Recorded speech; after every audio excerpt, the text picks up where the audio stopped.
पाकिस्तान का अगला prime minister कौन होगा? क्या वो इंसान जिसे अभी तक ठीक से बोलना भी नहीं आता, या फिर वो जिसे मुल्क से भागे जाने का तमगा भी मिल चुका है, या फिर एक ऐसा इंसान जो कि मुल्क व कौम की खातिर आज जेल में बैठा है? पीपल्स पार्टी तहरीके इंसाफ और पीएमएलएन के दरमियान चलने वाला वो कंपटीशन जिसको लेकर इस वक्त पाकिस्तानी अवाम के अंदर बहुत ही ज़्यादा एक्साइटमेंट भी है और परेशानी भी। परेशानी इसलिए दोस्तों क्योंकि हमारे मुल्क की मेजॉरिटी एक ऐसे शख्स को सपोर्ट करती है जिसके बाहर आने के फिलहाल कोई चांसेस नहीं नजर आ रहे। हकीकी आज़ादी की मंजिल आपके वोट की दूरी पर है।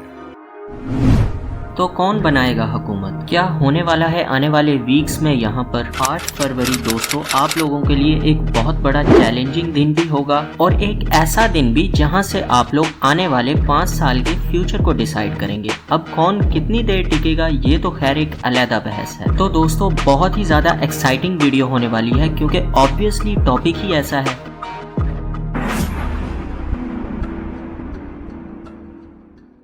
एंड द थिंग इज आप इन इलेक्शंस में किसको वोट देने वाले हैं प्लीज कमेंट सेक्शन में अपनी राय जरूर दीजिएगा। एंड दोस्तों अगर आप चैनल पर नए हैं तो प्लीज जल्दी से चैनल को सब्सक्राइब कर दें। तो बढ़ते हैं टॉपिक की तरफ और एक बार फिर से शहरी ट्यूब की वीडियोस में खुश आमदीद।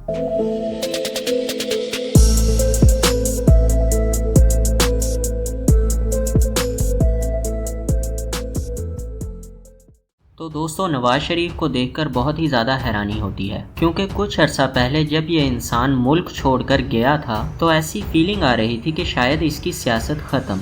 जितनी सीरियस एलिगेशंस लगी थी और जिस तरह से इनको डिस्क्वालीफाई किया गया था किसी ने सोचा भी नहीं था कि ये इंसान अगले इलेक्शंस की कैंपेन लड़ रहा होगा और वो भी पाकिस्तान में, और आप लोगों के सामने खुलेआम कह रहा होगा कि मुझे फिर से चांस दो। That is hilarious. But unfortunately Pakistan में अभी भी ऐसी बहुत बड़ी पॉपुलेशन है जो ऐसे में नवाज शरीफ को ही सपोर्ट करना चाहेगी क्योंकि दोस्तों वो वही लोग हैं जिन्हें कोई फैक्ट्स एंड फिगर्स का नहीं पता, जिन्हें कुछ नहीं पता कि मुल्क में क्या हुआ और क्या हो सकता है। यानी आसान अल्फाज में ट्रक की बत्ती के पीछे लगने वाले लोग। All those people who just want to put their thumb on the share and just only for this reason वो भी एक क्रेडिबल पार्टी है।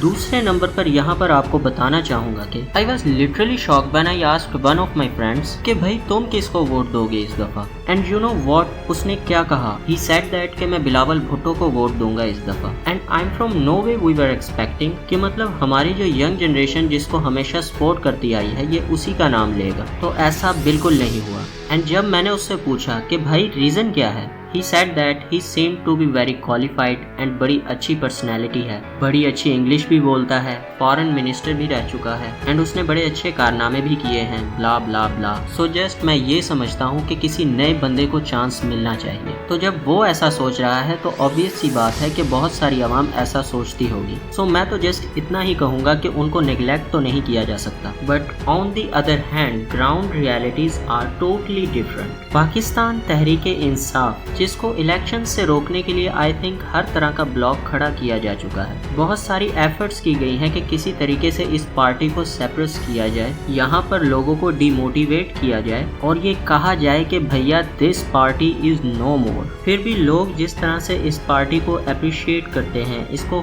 फॉलो करते हैं एंड खास तौर पे जितने ज़्यादा डेडिकेटेड हैं इनके वर्कर्स, तो आई मस्ट से ये वो पार्टी है जो आप लोगों को बहुत ही बड़ा सरप्राइज देने वाली है। क्योंकि दोस्तों as per my research and knowledge I would say that Pakistan में जो ऑन ग्राउंड रियलिटी है वो ये कह रही है कि जो 80% हमारा मैस है वो सिर्फ और सिर्फ इमरान खान को सपोर्ट कर रहे हैं। एंड दैट्स द रीजन मैंने बिगनिंग में ही कहा कि पाकिस्तान की बहुत बड़ी मैस जो एक ऐसे इंसान को सपोर्ट कर रही है जिसको ना तो जेल से निकलने दिया जा रहा है और कोई चांसेस भी नजर नहीं आते। लेकिन अगर आप यहाँ एक पिक्चर बनाओ जो कुछ हुआ नवाज शरीफ के साथ, जिस तरह से उनको मौका मिल गया और आज वो आपके सामने हैं, तो उसको अगर मद्देनजर रखा जाए एंड यहाँ पर जो हमारे डिसीजन मेकर्स हैं, जो हमारे जज हजरात हैं, मीन्स के वो कुछ भी कर सकते हैं, किसी भी टाइम कोई भी काया पलटी जा सकती है। जहाँ बहुत सारी आवाम ऐसी है जो कि नवाज शरीफ और बिलावल भुट्टो जैसे लोगों को सपोर्ट करते हैं, एट द सेम टाइम हमारे मुल्क में ऐसे लोग भी मौजूद हैं जिन्हें ऐसा लगता है कि इनमें से किसी भी पार्टी को सपोर्ट नहीं करना चाहिए एंड अकॉर्डिंग टू देम उनका वन मैन शो ही बेहतर है। तो ऐसे लोगों को मैं ये बात बताना चाहूँगा कि भैया इस सोच से बाहर आ जाओ, क्योंकि दुनिया इस वक्त डेमोक्रेसी पर चल रही है और ऐसे में अगर आप डिक्टेटरशिप को प्रोवोक करोगे तो आप बिल्कुल भी तरक्की नहीं कर पाओगे। सो एक बात तो तय है कि आपने किसी ना किसी पार्टी को तो सपोर्ट करना ही है। एंड वंस अगेन उन लोगों को अपनी सोच बदलनी चाहिए जो इस तरह से सोचते हैं कि वन मैन शो चलता रहे, बस इसी तरह ही सब सेट रहेगा। This is totally wrong. So मेरी प्रिडिक्शन के हिसाब से पाकिस्तान में जो तहरीके इंसाफ है, इसके सभी उम्मीदवार अब आज़ाद खड़े हो चुके हैं एंड सभी लोगों को एक साजिश के तहत डिफरेंट इंतखाबी निशान मिल चुके हैं। बट इन साजिश करने वालों को एक तरह से अप्रिशिएट भी किया जा सकता है, क्योंकि इन्हीं लोगों ने एक पार्टी को दीवार से लगा लगा कर इतना बड़ा जाइंट बना दिया है कि अब वो खुद भी इनके काबू से बाहर हो चुकी है। और जिस तरह से लोग पीटीआई को हमदर्दी दिखा रहे हैं वो सब तो मैं आपको शुरुआत में बता ही चुका हूँ। खैर इट्स वेरी ऑब्वियस कि यहाँ पर जो 4-5 सिंबल्स हैं वो सभी को रट चुके हैं एंड सारे लोगों को पता है कि इन 4-5 सिंबल्स के अलावा हम जिस किसी को भी वोट देंगे वो तहरीके इंसाफ ही को जाएगा। तहरीके इंसाफ के बारे में मैं बस इतना ही कहना चाहूँगा कि किसी पार्टी का इतना मकबूल हो जाना अपने आप में ही एक बहुत बड़ी गैर मामूली बात है।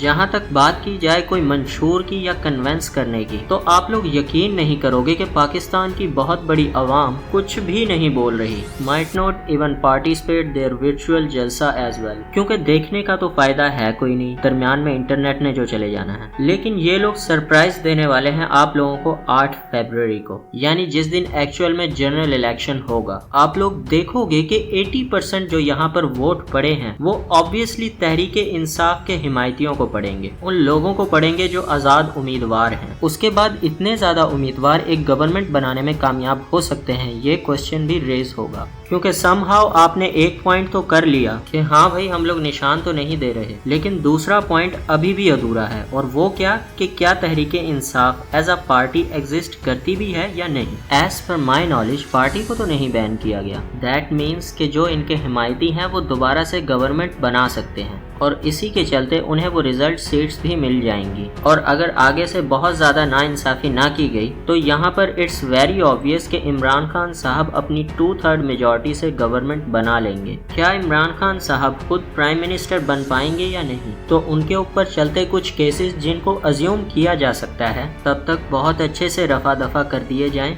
क्योंकि जो इंसान इतनी ज़्यादा हैवी पावर के साथ ऊपर आ रहा हो, उसको इतनी बड़ी सपोर्ट हो, तो वहाँ पर भैया बहुत सारे लोगों की कांपे टांग जाती हैं और वो मजबूर होते हैं वही डिसीजन देने में जो कि एक्चुअल में बनता है।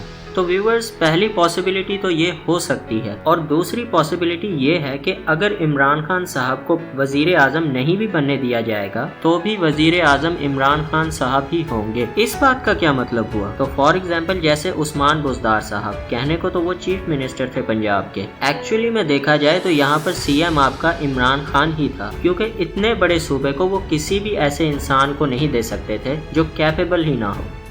और जैसा कि आपने बहुत अच्छे से देखा कि वही लोग जो कहते थे कि हमें चीफ मिनिस्टर क्यों नहीं बनाया, तो बाद में वो प्रेस कॉन्फ्रेंस करने में सबसे पहले आगे आते थे। तो ऐसे लोगों के लिए बस ये कहना चाहूँगा कि अगर आपको एक लीडर के साथ चलना है तो आपको बहुत रिजिड होना पड़ेगा, बहुत साबित कदम रहना पड़ेगा और अपने इरादों को पुख्ता रखना पड़ेगा और डर को अपने से दूर रखना पड़ेगा। एक बहुत बड़ी रियलिटी है कि जो बहुत सारे लोग नहीं सह पाए और मजबूरन उन लोगों को फिर इस पार्टी को छोड़ना पड़ा। तो दोस्तों, ये सब कुछ आपको बताने का मकसद सिर्फ यही था कि आप लोग आगाह रहें और बेहतर मुस्तकबिल के लिए एक ऐसे इंसान को चुने जिसकी साबित कदमी हम सबके सामने है। एंड मेरी प्रिडिक्शन के मुताबिक हमारा नेक्स्ट प्राइम मिनिस्टर इंशाल्लाह इमरान खान ही होगा। आप लोग किस पार्टी को सपोर्ट करते हो और आप लोगों के चलते कौन बनेगा पाकिस्तान का नेक्स्ट प्राइम मिनिस्टर, जरूर बताइएगा मुझे नीचे कमेंट सेक्शन में। मजीद इस तरह का इंफॉर्मेटिव कंटेंट देखने के लिए चैनल को सब्सक्राइब कीजिए and also hit the bell icon button, ताकि हर आने वाली वीडियो का नोटिफिकेशन आपको मिल जाए और आप कोई भी वीडियो मिस ना कर सके। मिलते हैं नेक्स्ट वीडियो में। अल्लाह हाफिज।